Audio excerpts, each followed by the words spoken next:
we've rounded the chin and everything down with our sander, so now we have to take some out in here so we can close up over the mouth. So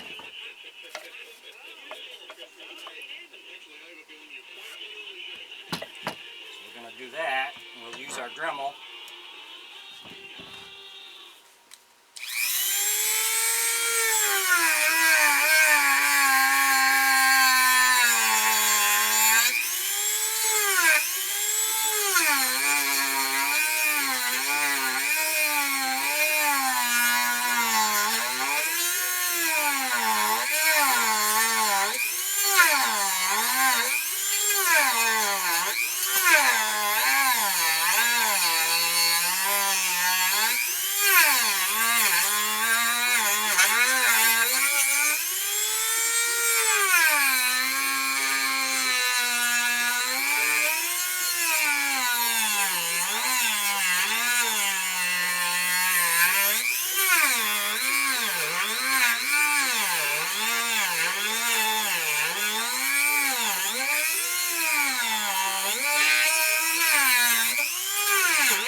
Taking this out here so we can get our lips to match or touch, just like that.